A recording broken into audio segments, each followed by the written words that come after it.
매일 성경과 함께하는 큐티 시간입니다.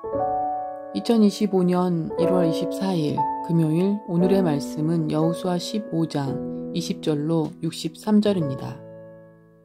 유다의 자손 지파가 그들의 가족대로 받은 기업은 이러하니라. 유다 자손의 지파의 남쪽 끝 에돔 경계에 접근한 성읍들은 갑스엘과 에달과 야굴과 기나와 디모나와 아다다와 게데스와 하솔과 이땅과 십과 델렘과 부알롯과 하솔 하다닥과 그레옷 헤스론 곧 하솔과 아망과 세마와 몰라다와 하살 갔다와와 헤스몬과 벳베렉과 하살 수알과 부엘세바와 비스요다와 바알라와 이임과 에센과 엘도락과 그실과 홀마와 시글락과 맛만나와 산산나와 르바옥과 실림과 아인과 림몬이니 모두 29성읍과 그 마을들이었으며, 평지에는 에스다올과 소라와 아스나와 사노아와 엔간님과 다부아와 에남과 야르목과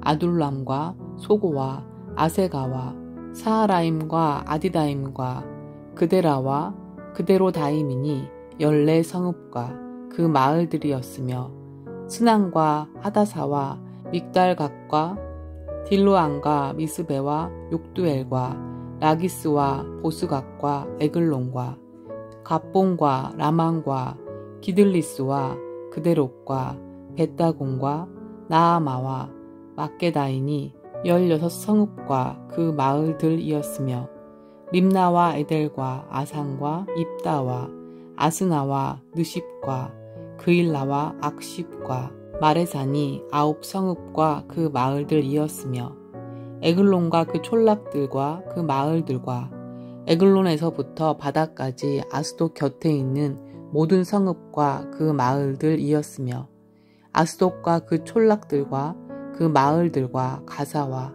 그 촌락들과 그 마을들이니 애굽 시내와 대의 경계까지에 이르렀으며, 산지는 사밀과 얏딜과 소고와 단나와 기랴산나 곧 드빌과 아낙과 에스드모와 아민과 고센과 홀론과 길로이니 11성읍과 그 마을들이었으며, 아락과 두마와 에상과 야민과 벳다부아와 아베가와 훔다와 기럇 아르바 곧 헤브론과 시올이니 9성읍과 그 마을들이었으며, 마온과 갈멜과 십과 유다와 이스르엘과 욕두암과 사노아와 가인과 기부아와 딥난이 10성읍과 그 마을들이었으며, 할훌과 벳술과 그돌과 마하락과 벳아논과 엘드곤이니 6성읍과 그 마을들이었으며, 기럇바알 곧 기럇 여아림과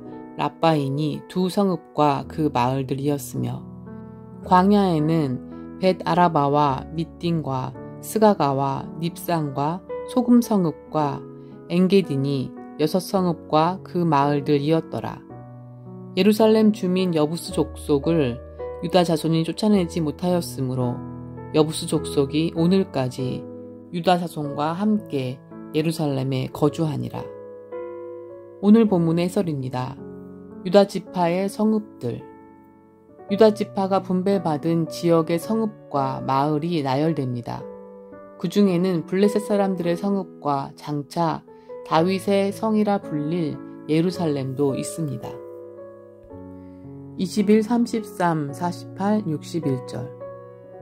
유다 지파의 성읍들은 지형의 특성에 따라 내지역, 남부, 지중해 평지, 중앙 산지, 동쪽의 광야에 위치하며 그 수요는 무려 120여 개에 이릅니다. 넓은 영토와 많은 성읍의 수는 유다 지파가 실질적인 장자 지파로서 얼마만큼의 큰 복을 누렸는지 짐작하게 합니다. 나중에 형평의 원칙에 따라 다른 지파의 일부가 할당되기도 하지만, 그러한 재조정은 기업의 축소나 장자권의 상실을 뜻하는 것이 아니라 도리어 유업을 함께 누렸음을 보여줍니다. 독점이 아닌 공유가, 권한에 따른 책임이 하나님의 뜻입니다. 21에서 60절. 유다 지파에게 할당된 성읍의 상세한 기록은 하나님이 아브라함에게 주신 땅의 약속이 구체적으로 역사 속에서 실현되었음을 보여줍니다. 우리가 품고 있는 성경의 약속 역시 모호한 것이 아니라 반드시 실현될 구체적인 언약입니다. 우리가 믿음을 발휘하며 하나님의 뜻을 이루어야 할 곳도 미지의 땅이 아닌 생생한 일상의 자리입니다. 45에서 47절. 유다의 분배된 성읍들 가운데는 블레셋의 성읍도 포함되어 있습니다. 이곳들은 아직 정복되지 않은 상태에서 분배받은 성읍으로 앞으로 유다 지파가 믿음으로 취해야 할 곳입니다. 이미 가나안 땅에 들어왔고 기업으로 분배까지 받았으나 아직 끝나지 않은 싸움입니다. 이미 시작된 복을 온전히 누리는 데는 하나님의 도우심뿐만 아니라 우리 믿음과 순종도 필요합니다. 주어진 복에 만족하여 안주할 것이 아니라 끝까지 최선을 다해 사명을 성취하고 두렵고 떨림으로 구원을 이루어 갑시다. 63절. 여호수아가 예루살렘 왕을 죽였지만 유다 지파는 예루살렘에서 여부수 족속을 쫓아내지 못한 채 불편하고 위태로운 동거를 시작합니다. 120여 개 성읍 가운데 하나에 불과하기에 대수롭지 않게 여길 수 있지만 그 하나를 용납하다가 무너진 것이 이스라엘의 역사입니다.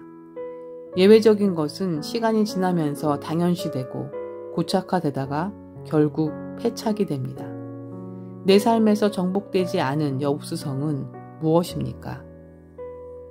오늘 본문을 통해 나를 찾아오신 하나님은 어떤 분이신가? 세상과 섞이지 않는 온전한 나라를 만들어 가시는 하나님이시다. 하나님의 백성에게 분명한 목적을 가지신 하나님이시다. 읽기도 힘든 성읍의 이름들이 쏟아지는 오늘 본문을 통해 하나님께서 주시겠다 약속하신 땅을 모두 받게 된 것을 알 수 있다. 그중 63절 예루살렘의 여부수 족속을 유다 자손이 쫓아내지 못해 함께 거주하게 된 것이 계속 이스라엘의 역사 가운데 세상과 섞이게 한다. 하나님은 이스라엘에게 끊임없이 세상과 섞이면 망한다고 여러 가지 방법으로 경고하시는데 이스라엘 백성은 끊임없이 섞여서 망해가는 것이 구약의 역사가 아닌가. 세상에 살면서 세상과 섞이지 말라는 것이 애당초 가능한 것일까?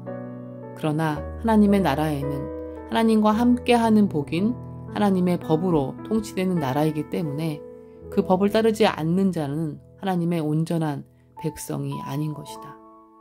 그리고 온전한 백성이 되지 않으면 하나님의 통치인 복이 이루어지지 않고 그렇기에 복을 전하기는커녕 자신이 망할 수밖에 없게 된다.